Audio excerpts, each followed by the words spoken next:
हाय, good morning, सत श्री अकाल, आदाब, नमस्कार, वनकम। मैं हूं दिल्ली से बाहर, लेकिन मुझे यहां पे पता चला कि आप लोग बहुत घबराए हुए हो, क्योंकि सुना जा रहा है कि चाइना में एक नए वायरस का आउटब्रेक हो गया है। एक नया वायरस डिटेक्ट हो गया है, जिसकी वजह से हर तरफ चिंता छाई हुई है। क्योंकि कोविड के बाद सब लोग इतने डर चुके हैं कि अब उनमें किसी भी नए वायरस को, नई बीमारी को झेलने की क्षमता नहीं बची है। लेकिन आज बताऊंगा कि क्या है ये वायरस, क्या लक्षण है, और सबसे बड़ी बात, क्या हमें डरना है या नहीं डरना है। सबसे बड़ी बात यही है कि क्या हमें डरना है या नहीं डरना है। ठीक है, पहले बता दूं कि ये जो वायरस है, जिसको बोला जा रहा है ह्यूमन मेटा न्यूमो वायरस, ठीक है, HMPV, ये कोई नया वायरस नहीं है। सबसे बड़ी बात यही है कि ये कोई नया वायरस नहीं है। ये वायरस 2001 में नीदरलैंड में पाया गया था, और उसके बाद ये माना जाता है कि बच्चों में, जो छोटे बच्चे होते हैं, ज्यादातर बच्चों को ये हो चुका होता है। ठीक है, उसके बाद ये दोबारा बड़ों में भी हो सकता है, तो लेकिन ये हो चुका होता है। तो ये कोई नया वायरस नहीं है। सबसे अच्छी बात ये है, कोई नया वायरस नहीं है, नंबर एक। नंबर दो, अब चाइना में ये अगर हो रहा है तो क्यों हो रहा है ये?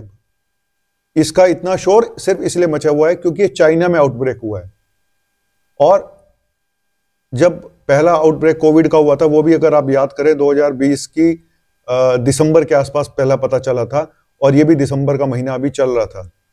कारण क्या है? कारण ये है कि ठंड इतनी पड़ रही है, और ये ठंड में और इस तरह के मौसम में ही ये वायरस जन्म लेते हैं।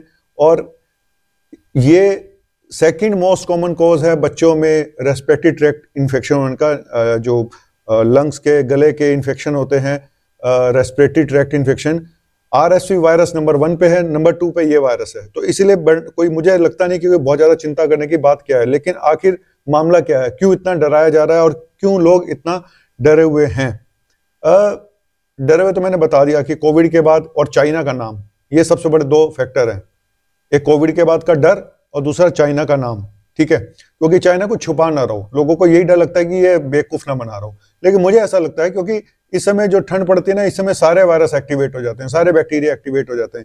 स्पेशली किन लोगों को ये होता है और किन लोगों को चिंता करने की बात है, ये फिर वही घूम के वहीं आ गए हम कि छोटे बच्चे और ओल्डर बूढ़े, ओल्डल्ट, 60 साल से ऊपर के लोग, और जिनको बीमारियां हैं, जिनको शुगर है, BP है, जिनको किडनी की प्रॉब्लम है, कैंसर है, जिनको इम्यूनो कॉम्प्रोमाइज लोग हैं, सिर्फ उनको डरने की जरूरत है। इंक्यूबेशन पीरियड 3 से 6 दिन होता है। अगर किसी को होना है और आज आप किसी को एक्सपोज करते हैं, तो 3 से 6 दिन में ये वायरस आ सकता है। दूसरा, सिम्टम क्या होते हैं और फैलता कैसे? फैलता वैसे ही जैसे कोविड फैलता था। आपको भी छींक कोई आ रहा है, बुखार आ रहा है, तो आपको मास्क लगाना है और दूर रहना है, और अपने सैनिटाइजर का यूज करते रहिएगा। अब आते हैं उस बात पे कि इसके सिम्टम क्या है। सिम्टम वही है, फीवर है, नेजल ब्लॉकेज हो जाती है, खांसी है, हर कोई खांस रहा है इस समय। तो अब फीवर, गला खराब, गले में दर्द, और नेजल कंजेशन, और सांस लेने में दिक्कत, छाती में भारीपन, यही सब सिम्टम है। अगर टेस्ट के हिसाब से देखा जाए तो, और कॉम्प्लिकेशन मैं फिर बोल रहा हूँ, ये अब वैसा ही वायरस है जैसा इन्फ्लुएंजा वायरस है, जैसे बाकी वायरस हैं, जैसे बाकी वायरस आते जाते रहते हैं और आपको पता तक नहीं चलता।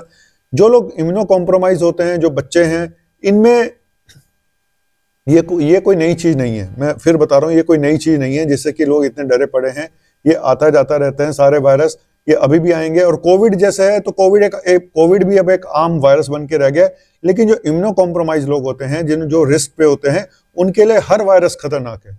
एक बात जान लो, उनके लिए हर वायरस खतरनाक है। उनके लिए सिर्फ ये RSV वायरस हो गया, या स्वाइन फ्लू हो गया, या फिर कोविड हो गया, सारे बराबर है। इस समय सब बराबर है, इस समय कोई भी पीछे नहीं है। अगर आप माने या ना माने, इस समय सब बराबर है। उन लोगों के लिए हर वायरस बराबर है। तो इसीलिए डरना है तो उन लोगों को डरना चाहिए, और जिस का वैक्सीनेशन है पॉसिबल, उसकी वैक्सीन लगवा लेनी चाहिए। मैं बार बार बोलता हूँ, स्वाइन फ्लू की वैक्सीन, वो वैक्सीन जो फ्लू की वैक्सीन है, उसको जरूर लगवाना चाहिए, है ना। और ये मैंने बता दिया। ट्रीटमेंट में और टेस्ट कैसे इसका होगा, अगर टेस्ट कराना भी है तो वही है, RNA वायरस नाक के थ्रू, PCR जो हम लेते हैं टेस्ट, तो वही होगा। और तो कोई टेस्ट है नहीं इसका। नेजोफेरेंजियल जो हम सैंपल लेके PCR टेस्ट करा लेंगे तो पता चल जाएगा। लेकिन मुझे लगता नहीं कि हर बंदे को टेस्ट कराना चाहिए इसका।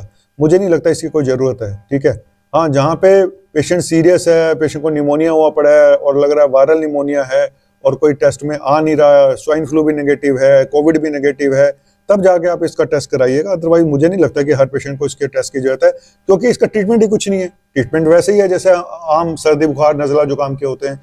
जब ट्रीटमेंट कुछ नहीं है तो फिर डरना किस बात का। और सीरियस पेशेंट ज़्यादा होते नहीं है, सीरियस सिर्फ उन्हीं में, मैंने फिर बोला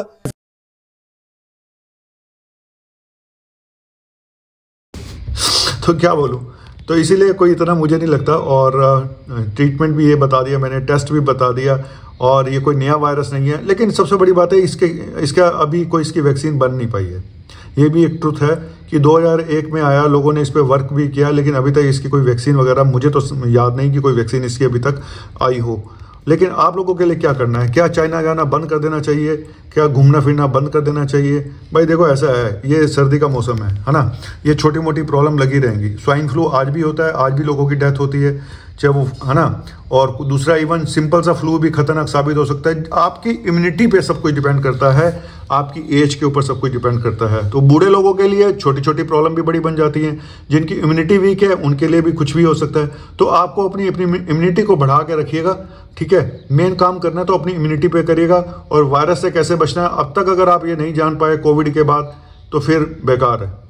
कोविड के बाद सबको पता है कि हमें अगर बाहर निकलना है तो मास्क लगा लें, बाहर निकलना है तो छींकना विकना है, छींक रहा है तो उससे दूर रहें, सैनिटाइजर का यूज़ करें। तो मास्क लगाना शुरू कर दीजिएगा। और दिल्ली में तो वैसे भी इतना पॉल्यूशन है कि मास्क लगाना ज़रूरी है।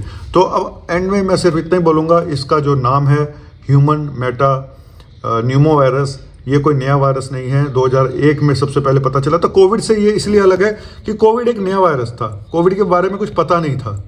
सबसे बड़ी दिक्कत वहाँ पे ये आई कि कोविड का कुछ पता नहीं था, कोविड एक नया वायरस था। और कोविड कहीं गुना ज़्यादा खतरनाक निकला था 2021 का, चाहे डेल्टा वेव कह लो, और हमारे गुरुजी भी चले गए थे उसमें। लेकिन मुझे नहीं लगता कि इसको आप कोविड से कंपेयर कर सकते हैं, इस वायरस को। अगर कोई इसका भी म्यूटेशन हो जाए, कोई नया वायरस बन जाए, तो बात अलग है। लेकिन अभी क्या चीन कुछ छुपा रहा है? असली कहानी यही लोग बोलते हैं कि सर चीन कुछ छुपा ना रहो। तो मुझे नहीं लगता ऐसा कुछ है। और मस्त रहिएगा, लेकिन हाँ, अपना ध्यान रखिएगा, अपनी इम्यूनिटी पे वर्क करिएगा। जो लोग, हम लोग इम्यूनिटी पे वर्क नहीं करते हैं, यही सबसे बड़ी बात है। हम लोग हर चीज़ को ये ले लेते हैं कि नया साल है, खाओ पियो ऐश करो। देखो, आप हमेशा हर साल नोट करना कि ये क्रिसमस के बाद, नए साल के आसपास ये बीमारियां बढ़ जाती हैं। कोई ना कोई नया टंटा इन्हीं दिनों आता है, क्योंकि हम सब लोग एक्सपोज होते हैं, सब लोग घूम रहे हैं, खा पी रहे हैं, ऐश कर रहे हैं। तो प्रॉब्लम तो आएंगी। तो छोटी मोटी प्रॉब्लम आएंगी, सिर्फ उनको बचा के रखें। मैं फिर बोल रहा हूँ, जो बच्चे हैं, छोटे बच्चे हैं, जो बुजुर्ग लोग हैं, और घर से निकलना उनको अगर ज़रूरी नहीं है तो मत निकलें। और बाकी सरकार नज़र रखी हुई है। अभी तक WHO ने कोई इमरजेंसी इस पर कोई कंसर्न अभी नहीं दिखाया। जब तक ऐसी चीज़ें नहीं आती तब तक कोई डरने की बात मेरी तरफ से तो नहीं है। मुझे तो लगता है मैं खुद ही एक ब्रांड एम्बेसडर बन चुका हूँ, और मैं जोधपुर में हूँ, और फिर भी मुझे लगा कि यार लोग इतना डरे हुए हैं तो मुझे उनको बता देना चाहिए। थैंक यू वेरी मच, शुक्रिया, बाय बाय। आपका अपना doctor Navneet Kala. Thank you, bye.